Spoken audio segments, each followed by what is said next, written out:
নমস্কার বন্ধুরা, সুনিতার হেসেলে সবাইকে স্বাগত। আজ আমি আপনাদের সঙ্গে শেয়ার করব সীতাভোগ মিষ্টি, তাও আবার ছানা, সুজি বা ময়দা ছাড়াই মাত্র 10 টাকা খরচ করে একদম দোকানের মতন সীতাভোগ মিষ্টি কিভাবে বাড়িতে বানিয়ে নিতে পারেন সেটাই আজ আমি আপনাদের সঙ্গে শেয়ার করব। খেতেও কিন্তু ভীষণই ভালো হয় আর বানানোও কিন্তু ভীষণই সহজ। ছোট থেকে বড় সকলেই কিন্তু এই সীতাভোগ মিষ্টি খেতে ভীষণই পছন্দ করে আর মাত্র কয়েকটি উপকরণেই কিন্তু খুব সহজেই বাড়িতে বানিয়ে নেওয়া যায়। চলুন তাহলে রেসিপিটি শুরু করা যাক। এখানে দেখুন, আমি সীতাভোগ মিষ্টি বানানোর জন্য প্রথমেই আমি নিকুতিগুলোকে বানিয়ে নেব।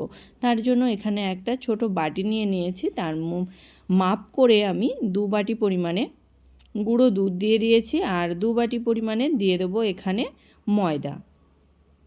দিয়ে দিয়েছি 1 টেবিল চামচ পরিমাণে ঘি। এখানে আমি দুটো উপকরণ যখন অ্যাড করেছিলাম তখন ক্যামেরাটা অফ হয়ে যাওয়ার কারণে সেটা আর আপনাদের সঙ্গে শেয়ার করা হয়নি। এখানে আমি সামান্য একটু বেকিং সোডা আর হাফ চামচের মতো বেকিং পাউডার এখানে দিয়েছিলাম। দিয়ে আমি সমস্ত উপকরণকে অল্প অল্প করে জল দিয়ে একটা চিটচিটে ব্যাটার তৈরি করে নিয়েছিলাম। এবার এই ব্যাটারটাকে আমি প্রায় 5 থেকে 7 মিনিট মতো একটু রেস্টে রেখে এই রকম ছোট ছোট আমি নিকুতির শেপে তৈরি করে নিয়েছি। এবার নিকুতিগুলোকে ভেজে নিতে হবে। তার জন্য কড়াইতে দিয়ে দিয়েছি পরিমাণ মতো সাদা তেল। তেলটা হালকা একটু গরম হবে, আঙুল কিন্তু ডুবিয়ে রাখা যাবে না, আবার আঙুলটা তেলের মধ্যে দেওয়া যাবে, সেই রকমভাবেই গরম করে নিতে হবে। এবার একে একে সমস্ত নিকুতি মিষ্টিগুলোকে আমি কিন্তু তেলের মধ্যে দিয়ে দেব। সমস্ত মিষ্টিগুলোকে কিন্তু দিয়ে দিয়েছি। গ্যাসের আঁচটাকে একদম লোতে রেখেই কিন্তু মিষ্টিগুলোকে আমাদের লালচে কালার করে ভেজে নিতে হবে। মিষ্টিগুলো দেওয়া হয়ে গেলে এবার আমি হালকা হাতে একটু নাড়াচাড়া করে নেব। দেখুন, হালকা যখন একটু রং ধরতে শুরু করেছে তখনই আমি কিন্তু মিষ্টিগুলোকে একটু নাড়াচাড়া করে নেব। এইভাবেই নাড়াচাড়া করতে করতেই মিষ্টিগুলোকে লালচে কালার করে একটু ভেজে নেব। দেখুন, এখানে মিষ্টিগুলো বেশ লালচে কালার করে ভেজে নিয়েছি। এবার মিষ্টিগুলোকে কিন্তু তুলে নেব। এখানে মিষ্টিগুলোকে তুলে নিয়েছি। এবার আমি ওভেনে একটা কড়াই বসিয়ে দিয়েছি, তাতে দিয়ে দিয়েছি হাফ বাটি পরিমাণে জল। এবার এর মধ্যে আমি হাফ বাটি পরিমাণে চিনি দিয়ে দেব। এবার এই জল আর চিনিটাকে খুব ভালো করে ফুটিয়ে নেব। এবার এই চিনির রসের মধ্যেই আমি 2টো এলাচকে দিয়ে দিয়েছি। খুব ভালো করে চিনির রসটাকে কিন্তু ফুটিয়ে নিতে হবে। চিনি যখন গুলে আসবে আর চিনির রসটা যখন ফুটতে শুরু করবে তখনই আমি এর মধ্যে যে মিষ্টিগুলো ভেজে রেখেছিলাম মিষ্টিগুলোকে কিন্তু দিয়ে দেব। সমস্ত মিষ্টিগুলোকে দিয়ে দিয়েছি। মিষ্টিগুলো দেওয়ার পরে আমি এখানে মিনিটখানেক সময় ধরে একটু ফুটিয়ে নেব। দেখুন, মিনিটখানেক সময় ধরে ফুটিয়ে নিয়েছি। এবার গ্যাসের ফ্লেমটাকে অফ করে দিয়ে এটাকে আমি ঢাকা দিয়ে রেখে দেব প্রায় 10 মিনিটের জন্য। এদিকে দেখুন, আমি সেমাই নিয়ে নিয়েছি। এখানে আমার 200 গ্রাম পরিমাণে সেমাই আছে।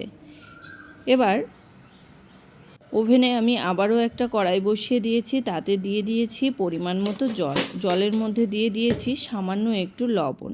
এবার এর মধ্যে আমি সেমাইগুলোকে কিন্তু দিয়ে দেবো। আর এখানে কিন্তু আমি কাঁচা সেমাইটাই ব্যবহার করেছি, ভাজা সেমাই কিন্তু ব্যবহার করিনি।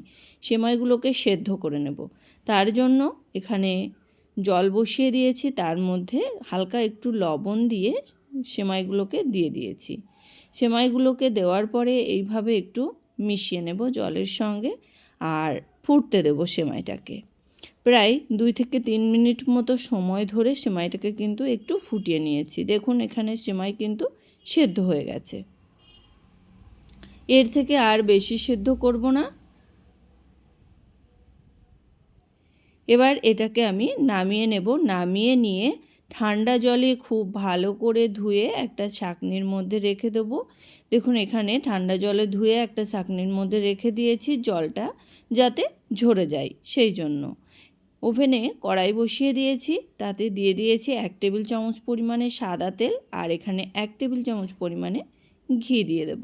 সাদা তেল আর ঘিটাকে একটু গরম হয়ে গেলে তার মধ্যে কয়েকটা গোটা গরম মশলা দিয়ে দিয়েছি। গোটা গরম মশলা একটু ভেজে নিয়েই এর মধ্যে আমি জল ঝরিয়ে রাখা সেদ্ধ করে নেওয়া সেমাইটাকে দিয়ে দিয়েছি। খুব ভালো করে তেলের মধ্যে কিন্তু সেমাইটাকে মিনিট খানেক সময় ধরে একটু ভেজে নেব। দেখুন এখানে সেমাইটাকে মিনিট খানেক সময় ধরে একটু ভেজে নিয়েছি। এবার এর মধ্যে দিয়ে দেব আমি 100 গ্রাম পরিমাণে চিনি। যে যেমন মিষ্টি খেতে পছন্দ করেন সেই অনুযায়ী কিন্তু এখানে মিষ্টিটা ব্যবহার করবেন। আমি এখানে খুব বেশি কিন্তু চিনি ব্যবহার করিনি। খুব ভালো করে মিশিয়ে নেব চিনিটা দেওয়ার পরে। দেখুন চিনিটা দেওয়ার পরে খুব ভালো করে কিন্তু মিশিয়ে নিয়েছি। এবার মিশিয়ে নিয়ে গ্যাসের আঁচটাকে একদম লোতে রেখে এইভাবেই আমি রেখে দেব প্রায় 2 থেকে 3 মিনিটের জন্য। এতে কি হবে, চিনির রসটা কিন্তু বেশ ভালোভাবেই ছেড়ে আসবে। দেখুন চিনি কিন্তু খুব ভালোভাবেই গলে গেছে। এবার এর মধ্যে যে নিকুতিগুলো আমরা তৈরি করে রেখেছিলাম, নিকুতিগুলো কিন্তু প্রায় চিনির রসটা সবই টেনে নিয়েছে। যেটুকু রস ছিল সেইটুকু রস সমেত নিকুতিগুলোকে কিন্তু দিয়ে দিয়েছি। এবার সমস্ত কিছু খুব ভালো করে মিশিয়ে নিয়ে আবারও কিন্তু মিনিট খানেক সময় ধরে গ্যাসের আঁচটাকে হাইতে রেখে একটু নাড়াচাড়া করে নিয়েছি। নামানোর আগে একটু দিয়ে দিয়েছি ঘি। ঘিটা দেওয়ার পরে খুব ভালো করে মিশিয়ে নিয়েছি। এখন মনে হচ্ছে একটু নরম আছে। এটা যখন ঠান্ডা হয়ে আসবে তখন কিন্তু একবারে ঝরঝরে হয়ে যাবে। দেখুন সেমাই কিন্তু একদম ঝরঝরে হয়ে গেছে আর তৈরি হয়ে গেছে কিন্তু আমাদের সীতাভোগ মিষ্টি। এটা কিন্তু গায়ে লেগে নেই, একবারেই সবটাই কিন্তু ঝরঝরে হয়ে গেছে। আমি পরিবেশন করে আপনাদেরকে দেখাচ্ছি। এটা কিন্তু আপনারা সকালের টিফিনেও কিন্তু খেতে পারেন কিংবা বিকালের টিফিনেও কিন্তু খাওয়া যেতে পারে। খুবই সুন্দর হয় খেতে আর খুব চটজলদি কিন্তু বানিয়ে নেওয়া যায়। দেখুন কতটা লোভনীয় হয়েছে, দোকানের থেকে কোনো অংশেই কিন্তু কম নয়। আর নিকুতিগুলো দেখুন কতটা নরম হয়েছে। খেতে কিন্তু ভীষণই ভালো হয় আর খুব তাড়াতাড়ি কিন্তু বাড়িতে বানিয়ে নেওয়া যায়। তাহলে বন্ধুরা আমার এই সীতাভোগ মিষ্টির রেসিপি আপনাদের কেমন লাগলো অবশ্যই কিন্তু কমেন্ট করে জানাবেন। যদি ভালো লেগে থাকে তাহলে একটা লাইক করবেন আর সাবস্ক্রাইব করে পাশে থাকার অনুরোধ রইল। আজকের মতো এই পর্যন্তই। আবার দেখা হবে নতুন কোনো রেসিপি নিয়ে। ভালো থাকবেন, সুস্থ থাকবেন। ধন্যবাদ।